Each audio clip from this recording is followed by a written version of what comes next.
我提瓦特解谜小圣手，在提瓦特能难倒我的解谜屈指可数。印象里只有 2.8 海岛的4个元素方碑让我破防，然后这居然是个冰元素。好嘛，我早就看到了，我一直以为这是个菊花。如果你是自己解出来的，我愿称之你为解密中的最强啊！我愿称你为解怪。那么今天第2个让我破防的解谜它来了。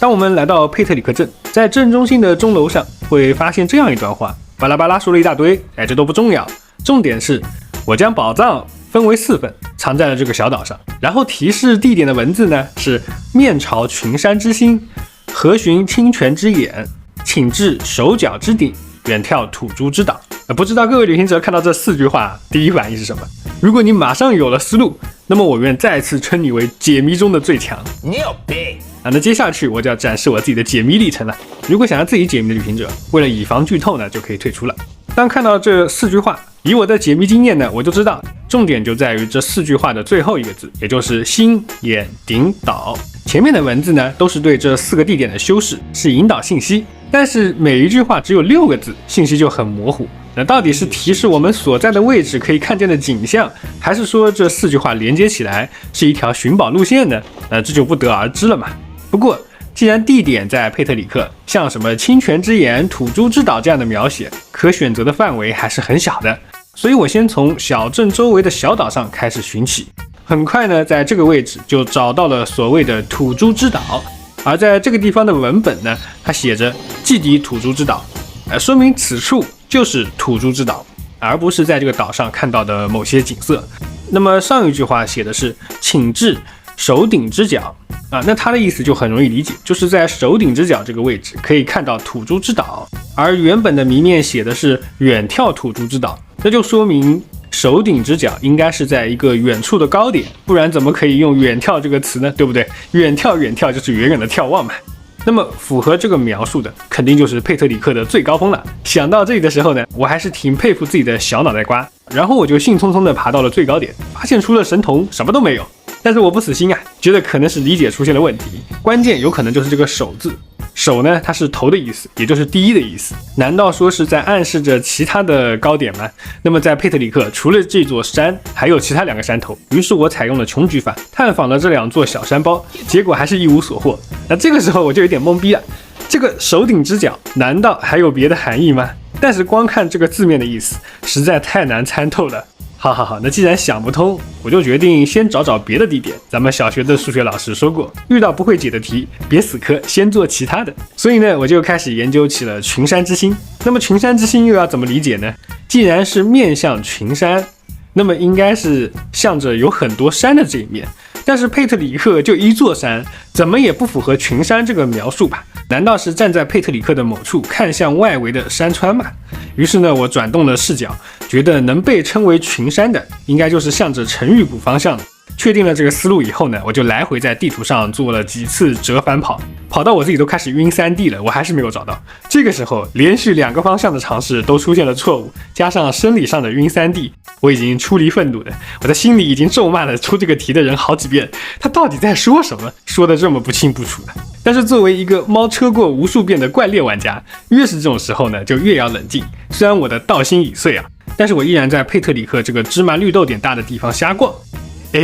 然后我就在房子的后面有一大片薄荷的地方找到了群山之心。那为了搞清楚这该死的群山之心到底是什么意思，我点开了地图，发现原来这个群山之心好像说的就是山的中心那这都哪跟哪儿呀？有一点联系，但还是抽象的不行嘛。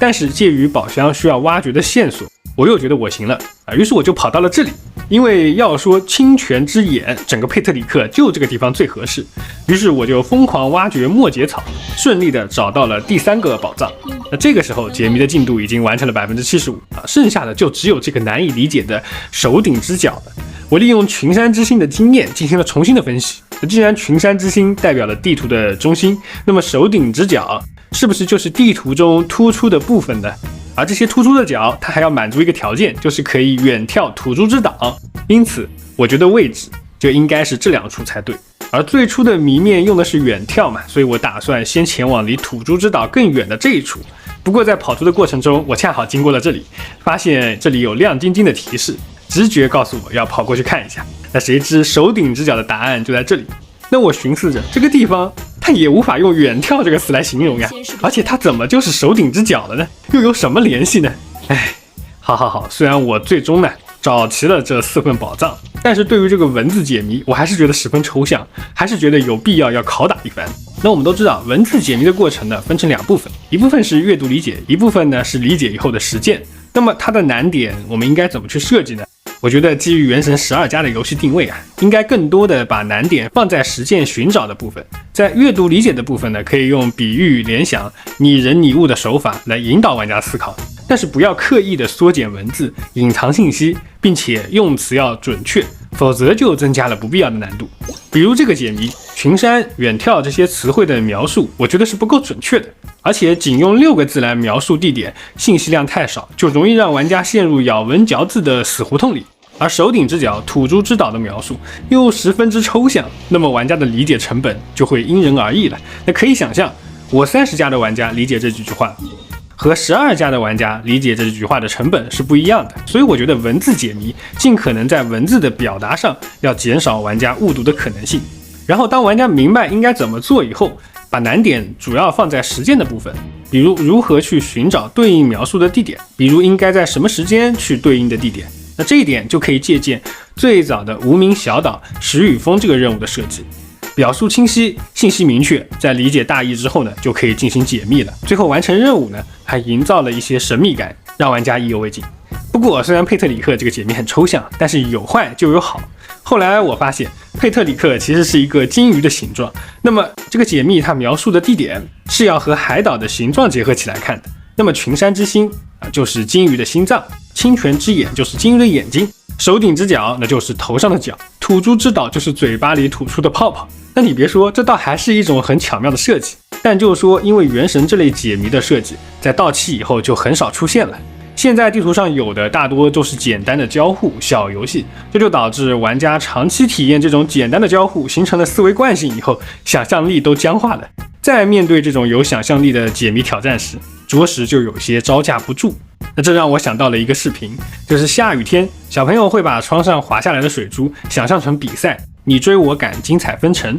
但大人只会觉得这就是几个水珠，还挺烦人的。所以是什么让我们从充满想象力好奇心的孩子变成了无趣的大人呢？我也不知道，但是我觉得如果我打开地图看到的只有探索度、副本位置、每日委托、体力多少，那我就确确实实变成了一个无聊的人了。那说回到这个解密，虽然我在做这个解密的时候一直无能狂怒，但是我还是希望原神在未来能多出一些这种类型的解密，因为回想起来的时候真的还挺有趣的，比那种简单的交互要有意思的多，而且设计的越多，经验也就越多，设计的也就越成熟，那就可以给玩家 P 咖的探索体验。我觉得这是原神大世界需要的内容。最后这个解密如果是10分，我大概会给7.5分左右，虽然在意思的传达上是有一些瑕疵的，但形式很难得，很不错，构思也非常的巧妙，是值得鼓励的。好的，我是提瓦特地理，那么我们下期再见。